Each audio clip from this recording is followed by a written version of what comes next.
हर वक्त सच के साथ आप देख रहे हैं लोक समाचार। कि मध्य प्रदेश में एक नया सूर्य निकलेगा 2023 में। एक ऐसा सूर्य जो गरीब, कमजोर, शोषित, वंचित, पीड़ित को तमाम तरह के अवसर और स्वाभिमान सम्मान के साथ जीने का जो है वो रोशनी लाके देगा। 1 महीने 2 महीने के बाद आंधी तूफान का रूप लेगी और जब आंधी चलेगी तो राजा महाराजाओं के परखच्चे उड़ जाएंगे। जय भीम।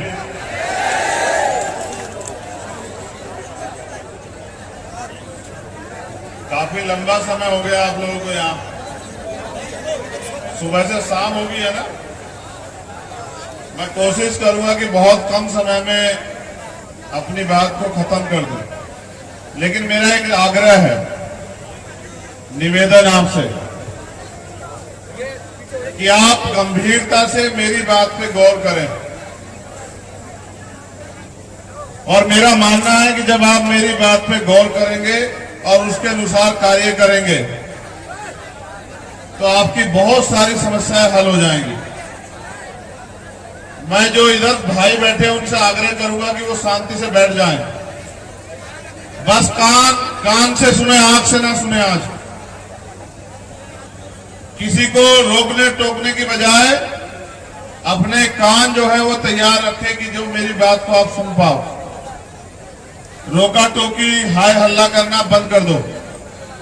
अगर आप बंद कर दोगे तब फिर मेरी बात को सुनो, समझ पाओगे। ठीक है। जय भीम,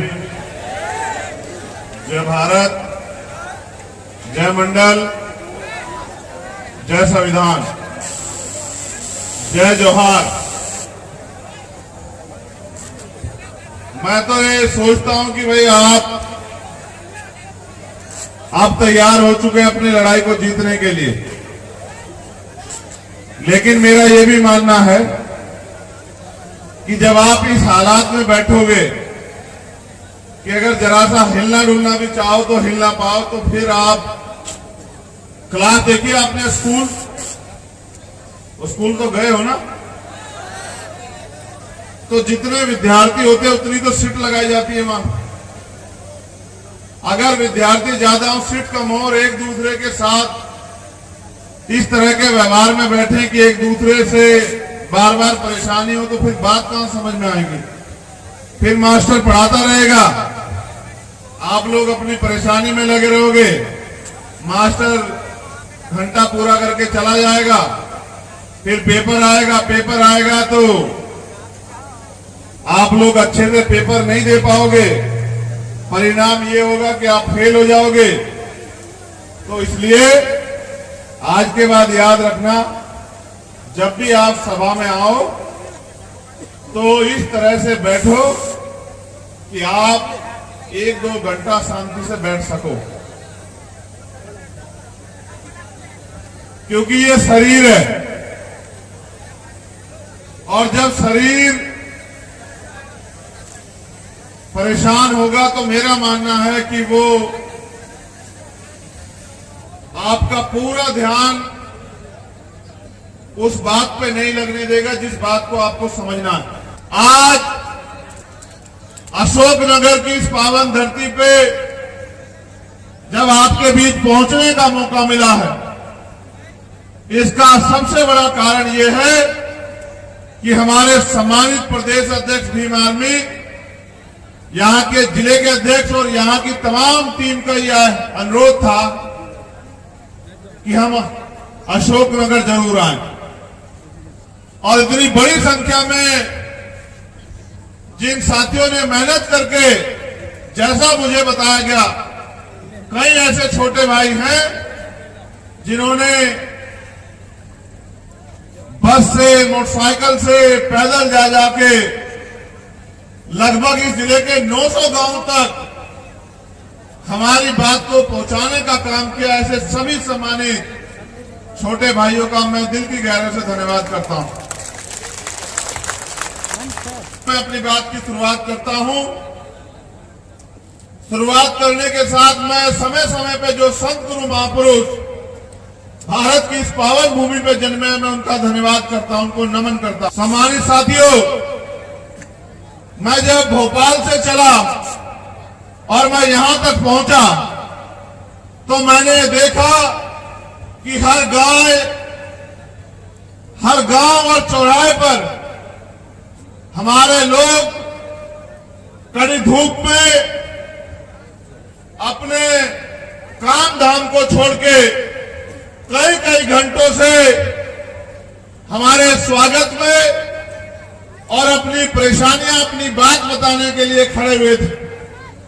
मैंने बार बार उनसे जब मैं मिला, मैंने उनका धन्यवाद किया और मैंने उनसे पूछा कि आप लोग यहां क्यों खड़े हो। उन्होंने मुझसे कहा,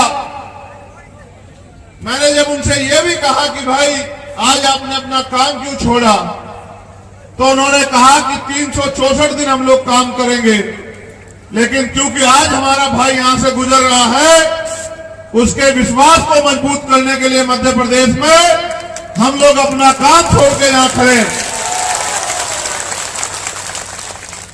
जब मैंने उनका यह अटूट विश्वास देखा तो मुझे बड़ा गौरव और गर्व प्रतीत हुआ आपकी मेहनत पे, जो भीम आर्मी आजाद समाज पार्टी और वंचित वर्ग के लोग जो यहां मेहनत कर रहे हैं, हमारे नौजवान साथी और जिम्मेदार लोग। मैंने उनसे यह भी कहा, जो मैं आपसे कह रहा हूं, कि आप कड़ी धूप में भूखे प्यासे अपने छोटे छोटे साधनों से तमाम तरह की मुसीबतें, परेशानियों को झेल के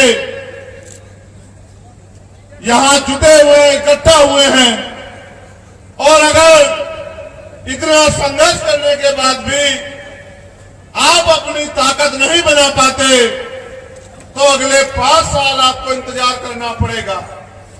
मेरा ऐसा मानना है कि 5 साल इंतजार करने का समय अब नहीं रहा है। हमें आने वाले 2-3 महीनों में अपने आंदोलन को जमीन पे बड़े तेजी से चलाना होगा, और गांव-गांव में जिस तरह से आपने इस सभा के लिए 800-900 गांव में जाने का काम किया, उस तरह से आज मेरे द्वारा बताई गई बातों को रिकॉर्ड जो लोग कर लेंगे, मीडिया के साथी, क्योंकि वो लोकतंत्र का चौथा स्तंभ है, या जो बहुजन मीडिया के साथी रिकॉर्ड कर लेंगे, आप उन बात को नोट कर लेना और अपने जिले के एक गांव में जाके, और जो अन्य मध्य प्रदेश के साथी हैं वो अपने अपने जिलों के हर एक गांव कस्बे में जाके मेरी इन बातों को गांव-गांव तक, लोगों तक पहुंचाने का काम करना। अगर आप ऐसा करने में सफल हो पाए तो मैं पूरी जिम्मेदारी से कहता हूं कि अगले 5 साल आपको किसी के आगे, किसी सरकार के आगे, किसी व्यक्ति के आगे, किसी नेता के आगे हाथ नहीं फैलाना पड़ेगा, ऐसा मेरा विश्वास है। हमारी लड़ाई जो हम लोग दूसरे लोगों पर निर्भर हैं, चाहे वो रोजगार हो, चाहे वो पढ़ाई हो, चाहे वो न्याय की प्रक्रिया हो, उन तमाम तरह की जो निर्भरता है उसको खत्म करके अपने लोगों को आत्मनिर्भर बनाने की, अपने पैरों पे खड़े होने की लड़ाई है। सम्मानित साथियों, भारत में लोकतंत्र है। लोकतंत्र में जनता के पास सबसे ज्यादा शक्ति है।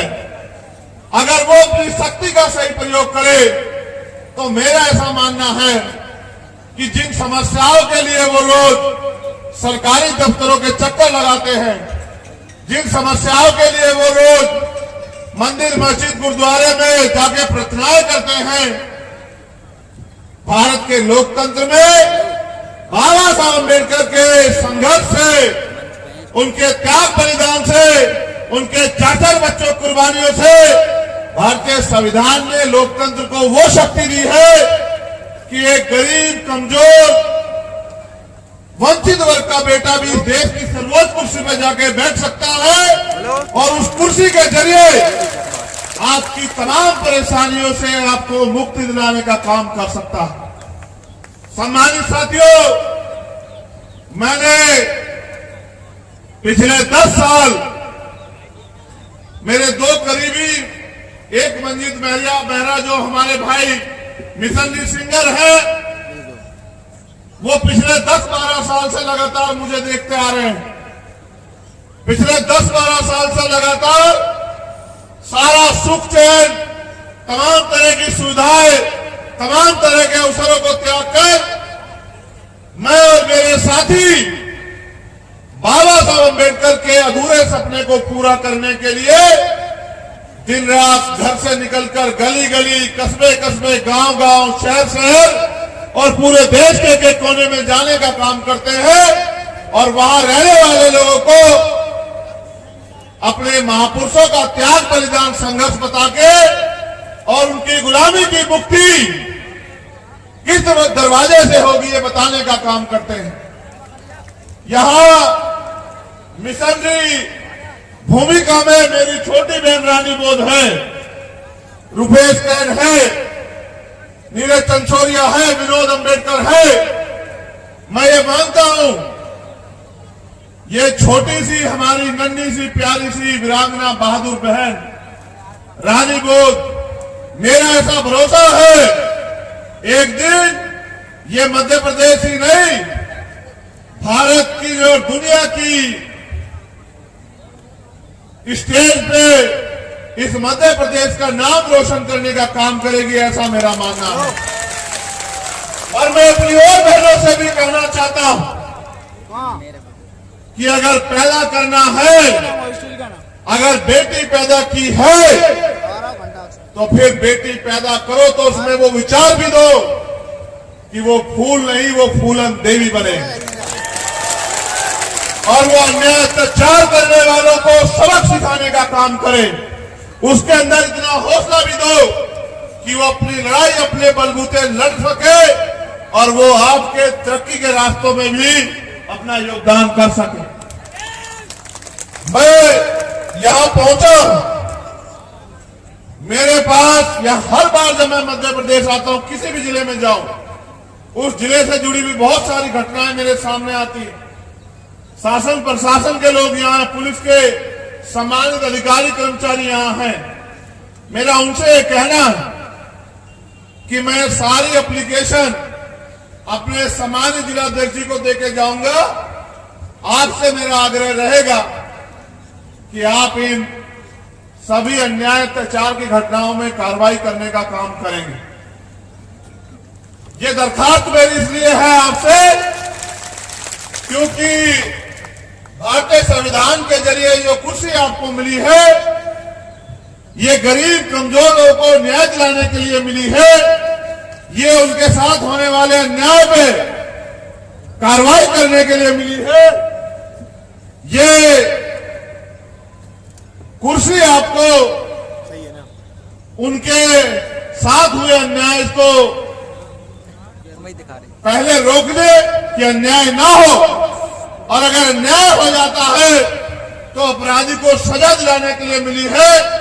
क्योंकि जिस तरह ये समाज एक एक पैसा जोड़ के मुझे और हमारे लोगों को अपने पैरों पे खड़ा करने का काम कर रहा है, उसी तरह इनके पैसे से जो ये टैक्स देते हैं, उसी पैसे से आपको तनख्वाह मिलती है।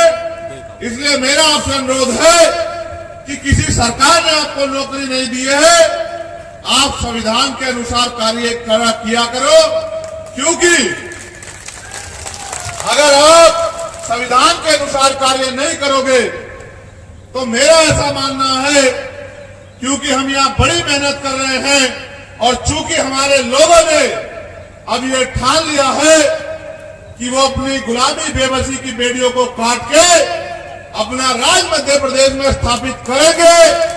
क्योंकि 90% आबादी मध्य प्रदेश में दलित, पिछड़े, आदिवासी और अल्पसंख्यक समाज की है, तो उनकी समझ में भी आ गया है कि अब निकम्मे, निठल्ले और झूठे वादे करने वाले नेताओं के चक्कर में वो लोग नहीं आएंगे और काम करने वाले गरीब के बेटे और मेहनती Azad Samaj party Bhim army, OBC महासभा और तमाम वो बहुजन संगठन जो कुछ करके दिखाना चाहते हैं उनके लोगों को मदद कराने का काम करेंगे, उनके हाथों को मजबूत करने का काम करेंगे। तो आपको भी मेरा ऐसा मानना है कि शासन प्रशासन के लोग बहुत पहले हवा को भाप लेते हैं।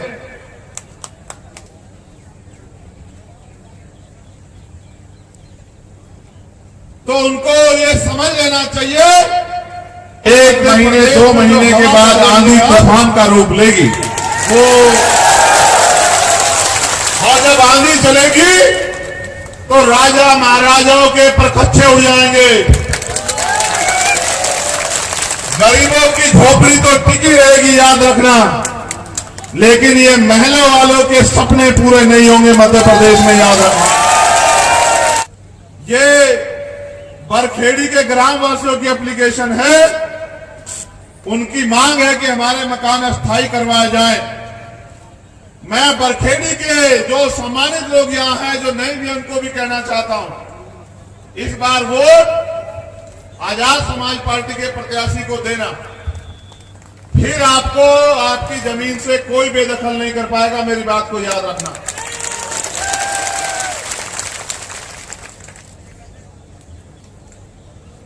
ये हमारे साथियों ने लिख के दिया, मैं इसको कभी पढ़ता नहीं लेकिन पढ़ देता हूं। इनका मानना है कि अशोकनगर में जब हम लोग संघर्ष करते हैं पुलिस फर्जी मुकदमे लगाती है। मैं इनको समझा चुका हूं कि पुलिस सरकार की होती है, जिसकी सरकार होती है उसकी पुलिस होती है। अगर इसको रोकना है अन्याय को तो अपनी सरकार बनाओ, ये रोना बंद करो कि पुलिस फर्जी मुकदमे, पुलिस तो लगाएगी। पुलिस कौन है लगाने वाली? सरकार चाहती है मुकदमे लगे, ये लोग डर जाएं, जेल में चले जाएं या इनकी हत्या हो जाए। अगर इनसे डर जाओगे मुकदमों से तो आजादी नहीं मिल सकती है। याद करो देश के उन शहीदों को जिन्होंने हंसते हंसते फांसी का फंदा चूमा। हम लोग अपने बनने की लड़ाई नहीं लड़ रहे हैं कि हमें बनना है, हम लोग लड़ाई लड़ रहे हैं कि हमारे लोग ताकतवर हों। अगर हम मिट्टी में भी मिल जाएं, अगर हम इस लड़ाई में शहीद भी हो जाए तो हमको घबराना नहीं चाहिए। तो ये लड़ाई ही हमारे महापुरुषों को याद करो बाबा साहब अम्बेडकर, ज्योतिबा फूले को। उन्होंने कौन सी कुर्सी ली? उन्होंने तो कुर्सियों को लात मारने का काम किया और अपने लोगों की लड़ाई लड़ी। आप उनके वंशज हो। आप याद करो माननीय काशीराम साहब को चाहते तो मुख्यमंत्री और राष्ट्रपति भी बन जाते, लेकिन उन्होंने अपनी कुर्सी किसी दूसरे शख्स को देके अपना जीवन समाज को आगे बढ़ाने के लिए लगाने का काम किया। आप उनके अनुयायी हो तो ये तय करो कि शासन प्रशासन की लाठी गोली और मुकदमा हमें हमारे रास्ते से नहीं रोक सकता है। आपको याद होगा 10 अक्टूबर को हक की लड़ाई लड़ते सड़ौरा में क्या हुआ था। 10 नवंबर, उस अपमान का वो अपमान भूला नहीं हूं, मैं नहीं भूला हूं। शासन प्रशासन के इशारे पे, सरकार के इशारे पे, ताकतवर लोगों के इशारे पे किस तरह से मेरे भाइयों का अपमान किया गया, उनके साथ जुल्म ज्यादती की गई। मैं चाहता तो जवाब दे सकता था, लेकिन मैंने बाबा साहब अम्बेडकर से संविधान के जरिए लड़ना सीखा। और मैंने उस दिन इनसे भी कहा था और आपसे भी कह रहा हूं कि इस चोट का बदला वोट से देना मेरे लोगों। ये जो चोट रोज मनुवादी व्यवस्था को मानने वाले लोग मेरे लोगों पे हमला करके देते हैं, इस चोट का जवाब वोट के माध्यम से देना। और फिर मैं देखूंगा कि आपकी तरफ आंख कौन उठाएगा, मेरी बात को याद रखना। एक थाना है नई सराय, FIR संख्या है 00038 30/3/2023 और अभी तक इस पे कोई सुनवाई नहीं हुई, ना कोई व्यक्ति अरेस्ट हुआ। पिपराई में 20 वर्षों से बाबा साहब अम्बेडकर की पार्क की भूमि शासन की अनुमति लेकर किए गए रोपण को तोड़ दिया गया, कोई कार्रवाई नहीं। बद्री पुत्र खेमचंद जाटव निवासी जंगार तहसील ईसागढ़, इनके भाई का मर्डर कर दिया गया, कोई कार्रवाई नहीं।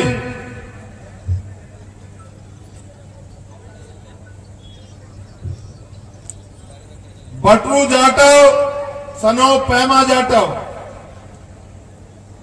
तहसील नई सराय तिगरी शाजापुर जिला अशोकनगर, इनकी अनुमति के बिना पुलिस ने पोस्टमार्टम कर दिया, जो कि नहीं कर सकती है इनके साइन के बिना।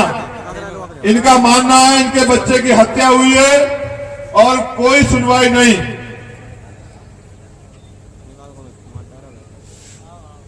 पिंटू दागी पुत्र महेंद्र सिंह दागी निवासी त्रिलोकपुरी जिला अशोकनगर, एक एसआई साहब हैं, नाम नहीं लेता क्योंकि पुलिस के सब लोग बुरे नहीं हैं। आप जानते होंगे तिवारी जी हैं कोई, वो जबरन इनसे पैसे की वसूली करना चाहते थे, उसने सुसाइड कर लिया, कोई कार्रवाई नहीं, जबकि वो अपने हाथ पे लिख के गया जो अन्याय उसके साथ हुआ। और कहते हैं कि मृतक का जो लास्ट स्टेटमेंट होता है वो बहुत होता है, उसके बाद किसी दूसरे गवाह की जरूरत नहीं होती, लेकिन यहां गवाह होने के बावजूद भी कोई कार्रवाई नहीं। ग्राम चकचरोल के गांव वासियों की ये एप्लीकेशन है कि सरकार जबरन जो है कोऑपरेटिव सोसाइटी लिमिटेड का की भूमि का सर्वे करा दिया, लोगों से नहीं पूछा, और लोग बेघर होने वाले हैं, हमसे लड़ाई की उम्मीद कर रहे हैं कि हम इनकी मदद कराएं। और कई जमीनों के मसले। मेरा आपको ये कहना है, मेरी बात पे गौर करो सम्मानित साथियों। अब होती है बात की शुरुआत। मैंने हर सभा में मैं इस बात को कहता हूं कि 14 अगस्त 1947 हम भारत में गुलाम थे, दोयम दर्जे के। 15 अगस्त 1947 को देश आजाद हुआ। देश आजाद हुआ, लेकिन हम आजाद नहीं हुए। हमें आजादी मिली कागजी तौर पे तो 26 जनवरी 1950 को, जब बाबा साहब अम्बेडकर का लिखा संविधान इस देश में लागू हुआ। उस संविधान ने हमें हक अधिकार दिए, वो हक अधिकार जिन हक अधिकारों की लड़ाई आज तक जारी है 75 साल होने के बावजूद। अभी कई लोगों ने जमीन की बात की। आजादी से पहले हमारे लोगों पे जमीन रखने का हक उन्हें नहीं था। बड़े पैमाने पे नौकरी करने का, बिजनेस करने का, पढ़ने का, पढ़ाने का सभी के लिए अवसर नहीं थे। भारत के संविधान में वो अवसर आए, और जिनको, क्योंकि 14 अगस्त को जो गरीब था वो 15 अगस्त को भी गरीब था। संविधान के जरिए अंतिम व्यक्ति को भी रोटी, कपड़ा, मकान की गारंटी संविधान ने दी, और सरकारों की जिम्मेदारी बनी कि वो इसको लागू कराने का काम करें। जिनके पास जमीनें नहीं थी उनको जमीनें देने का काम करें। जिनके पास रोजगार नहीं था उनको रोजगार देने का काम करें। जिनके पास, जिनको पढ़ने के लिए अवसर नहीं थे उनको पढ़ने के लिए अवसर देने का काम करें। बड़े पैमाने पे सरकारी आंकड़ा कहता है कि 54% दलितों पे 1 गज जमीन नहीं है। ये सरकारी आंकड़ा कहता है। मीडिया के लोगों ने दिखाया। तो जिन पर जमीन नहीं दी जाने से पहले सरकार को लोगों को जमीन देनी चाहिए थी, लेकिन सरकार ने उनको जमीन नहीं दी। जो थोड़े बहुत हमारे लोग शासन प्रशासन सरकारों में आए, उन्होंने इस योजना को लागू कराने का काम किया। आज जो जमीनें पट्टों के रूप में हमें मिली है, सरकार उनको छीनने का काम कर रही। अगर हमें अपने अधिकारों को सुरक्षित रखना है तो राजनीतिक शक्ति का निर्माण हमें अपने लिए करना होगा। बाबा साहब अम्बेडकर ने जब वोट का अधिकार दिलाया तो उन्होंने कहा कि आज मैंने रानी का पेट चीर दिया है। आज के बाद राजा बैलेट वोट से तैयार होगा, आपकी वोट से तैयार होगा। उनको यह विश्वास था कि हमारे लोग पढ़ लिख के अपनी वोट का सही प्रयोग करेंगे और एकजुटता बना के अपनी वोट को अपने लोगों को देने का काम करेंगे। जब वो अपनी वोट को अपने लोगों को देने का काम करेंगे, फिर हमारे लोग शासन सत्ता सरकार में बैठ के अपने लोगों के अधिकारों को जो संविधान में मैं देके जा रहा हूं उनको लागू कराने का काम करेंगे और समय परिस्थिति के हिसाब से नए नए अवसर जो है अपने लोगों को देने का काम करेंगे। लेकिन हमारी नादानी, हमारी नासमझी और हमारी लापरवाही की वजह से हमारी वोट की शक्ति नहीं बनी। जब हमारी शक्ति नहीं बनी तो हमें अधिकार कैसे मिलेंगे, हमारे अधिकार सुरक्षित कैसे रहेंगे। इसलिए भीम आर्मी के माध्यम से हमने समाज को संगठित करने का काम किया और संगठित समाज को उनकी वोट को एकजुट करके अब आजाद समाज पार्टी के जरिए जो अन्याय अत्याचार और अधिकारों के खिलाफ जो डाका सरकारें डाल रही है, उनको रोकने के लिए, राजनीतिक शक्ति बनाने के लिए मध्य प्रदेश में हमारे लोग दिन रात मेहनत कर रहे हैं। मेरा ऐसा मानना है कि आने वाले 2023 के चुनाव में आजाद समाज पार्टी और उनके सहयोगी दल जमीन पे जो मेहनत कर रहे हैं उसका परिणाम ये शोषित वर्ग के लोग उनको देंगे और वो राजनीतिक शक्ति बना के जो आज तक नहीं हुआ उसको करने का काम करेंगे। मैं जो बातें आपसे कहूंगा, मेरा नौजवान साथियों से यह अनुरोध है कि इसको गांव-गांव में जाके बताने का काम करें। और मैं लोकतंत्र के चौथे स्तंभ से भी ये बात कहूंगा कि जिस तरह से वो पैसे वालों की बातों को बड़े पैमाने पर दिखाने का काम करते हैं, वो हमारी गरीबों की पार्टी और उनके द्वारा किए गए संकल्पों को भी दिखाने का काम करे, जो हमारी बात भी हमारे लोगों तक पहुंच पाए। कांग्रेस और बीजेपी की सरकारों में विभाग सचिव और सहायक सचिव के पद संविदा के जरिए भरे गए और फिर बिना आरक्षण का पालन किए उनको परमानेंट कर दिया गया। ये डाका आज से नहीं चल रहा है, ये डाका लंबे समय से चल रहा है। अभी यहां के मुख्यमंत्री जी ने एक योजना लागू की, लाडली बहन योजना। सुनिए आपने? कितने लोगों ने सुनिए? हाथ उठा के बताओ। उन्होंने कहा कि हम 1000 रुपए देंगे, यही कहा ना? लाडली योजना बिल्कुल वैसी योजना है जैसे किसान सम्मान निधि योजना थी। अभी तो इनको वोट चाहिए, पहले ये आपके वोटों को पैसे देके खरीदते थे। भीम आर्मी और हमारे लोगों के संघर्ष की वजह से अब इनकी हिम्मत नहीं कि पैसा बांट के वोट खरीद लें, इसलिए इन्होंने दूसरा तरीका ढूंढा। आज ये पात्र अपात्र नहीं देख रहे, आज ये 1000 रुपए देने का काम कर रहे हैं। कल ये करेंगे क्या? मेरी बात पे गौर रखना। कल ये आपको नोटिस भेजेंगे घर में, याद रखना मेरी बात को।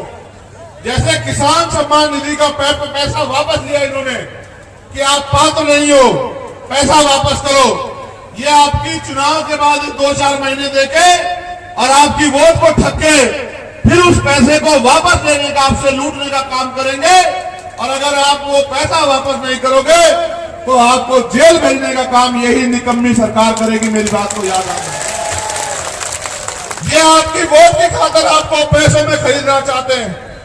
अगर ये 1000 रुपए लाडली बहना योजना में देंगे और कांग्रेस के लोग 1500 देंगे, मैं वादा करता हूं कि हम अपनी बहनों को, मां को घर में हर महीने 10,000 रुपए का रोजगार देंगे। क्योंकि इनकी देने की नीयत नहीं, ये हमारे लोगों की वोट को लूटना चाहते हैं। इसलिए इनके मन में कोई सच्ची तमन्ना नहीं कि हमारी माए बहनें ताकतवर हो जाएं। ये तो हमारी वोट को लूटना चाहते हैं, इसलिए कर रहे हैं इन पैसों की बात। दूसरा, रोजगार सहायक, उसकी तनख्वाह 9,000 रुपए। सफाई कर्मचारी, जिसकी वजह से मध्य प्रदेश के इंदौर, उज्जैन जैसे सिटी क्लीन होते हैं, उनकी तनख्वाह 5,000, 7,000, 9,000, 11,000 रुपए। आंगनबाड़ी, आशा, सहायिका, इनकी तनख्वाह ना के बराबर। मैं आपसे वादा करता हूं कि अगर जब हमें अवसर मिलेगा, हमारी सरकार बनेगी, इनको सरकारी कर्मचारियों के बराबर मुख्य वेतन देने का काम हम लोग करेंगे, मूल वेतन। मेरी इस बात को आप गांव तक पहुंचाने का काम करना। ये गैस सिलेंडर कितने का कहा मुख्यमंत्री से देंगे? कितने का कहा? कितने का कहा देंगे? कितने का? 500। जब इनकी सरकार आई केंद्र में, 350 रुपए का सिलेंडर हुआ करता था।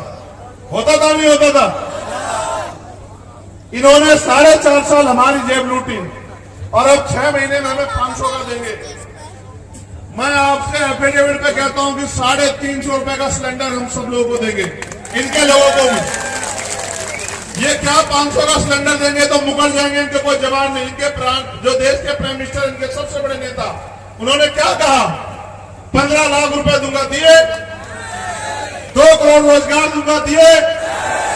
5 ट्रिलियन की इकोनॉमी कर देंगे, की। पता नहीं क्या क्या वादा किए पूरे। कहा चप्पल वाला हवाई जहाज में बैठेगा, बैठा कोई चप्पल वाला? जिनके पास नौकरियां थी वो भी छीन ली।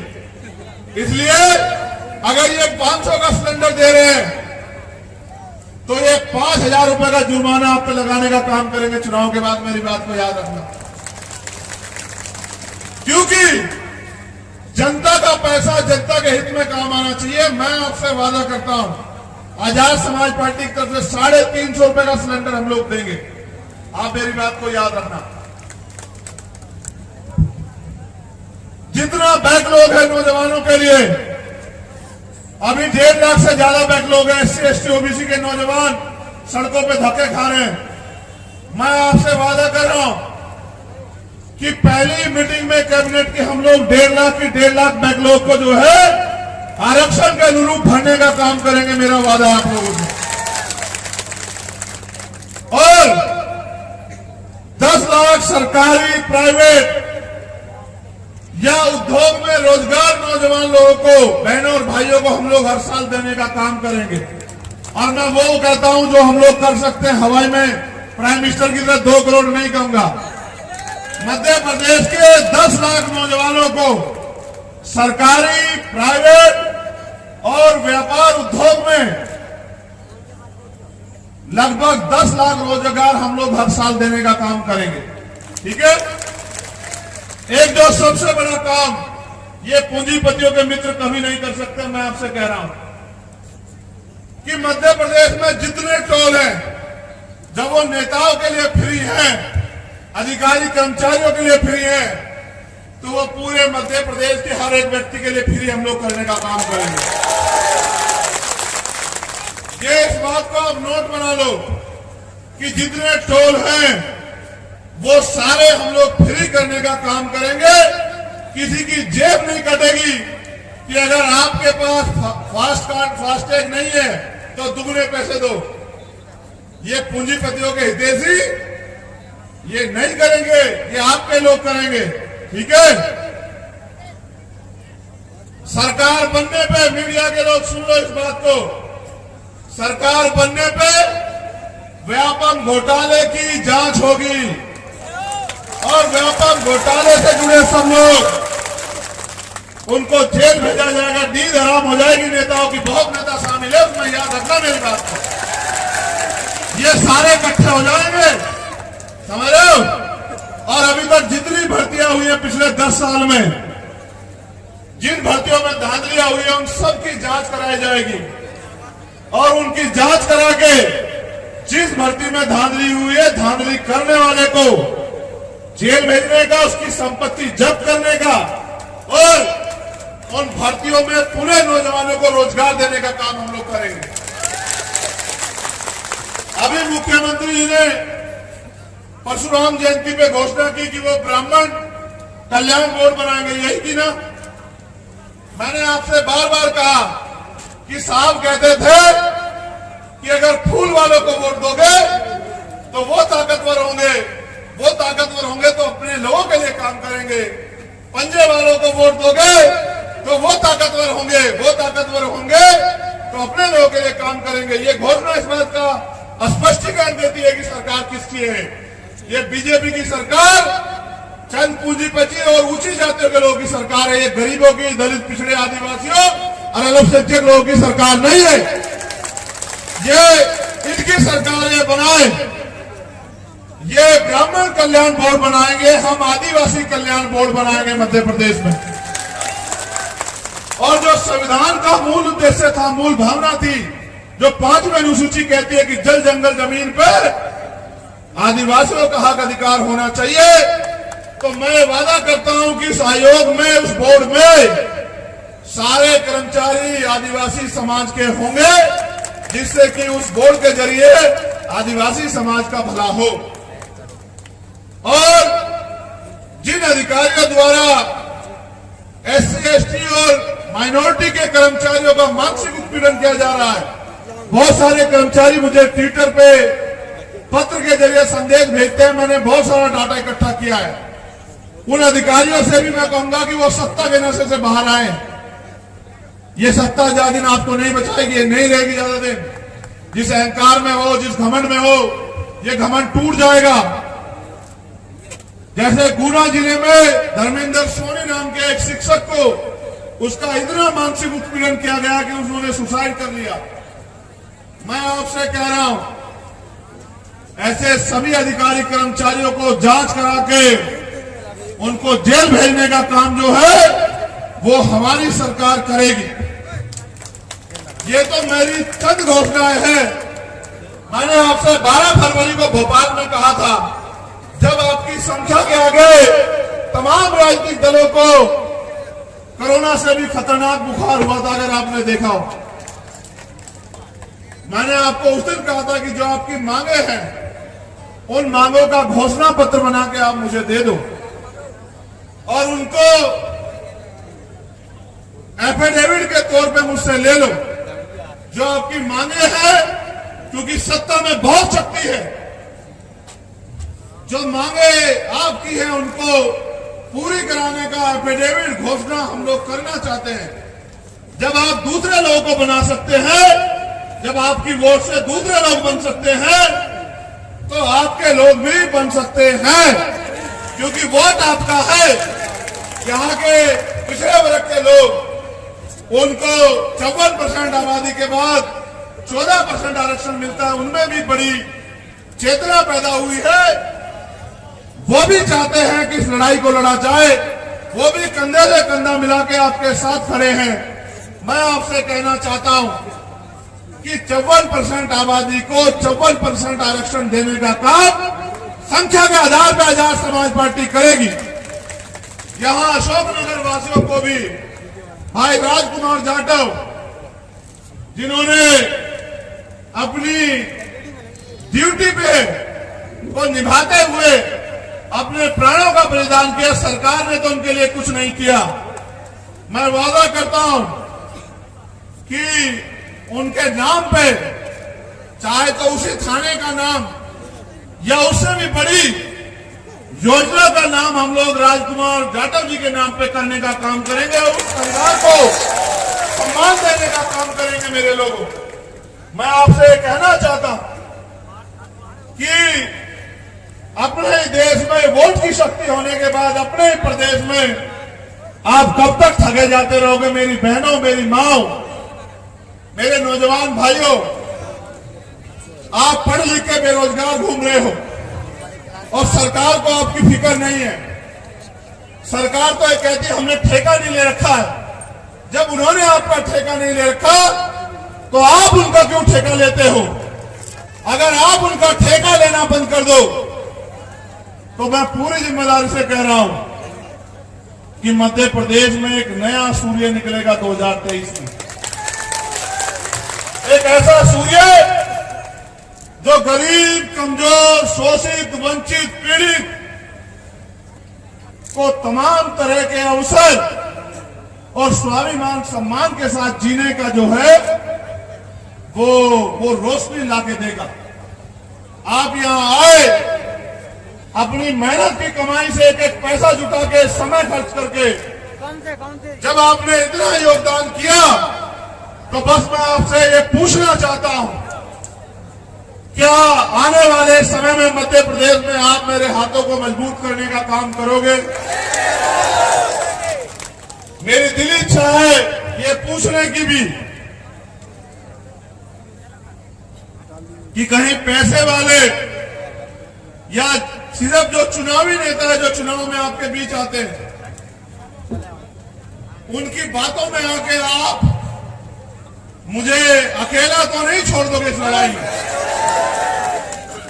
जिन मेरे मध्य प्रदेश के नौजवान नेताओं ने, सम्मानित नेताओं ने पूरे 5 साल आपके साथ होने वाले अन्याय के खिलाफ लड़ाई लड़ी है, उनको दोबारा कमजोर तो नहीं बना दोगे?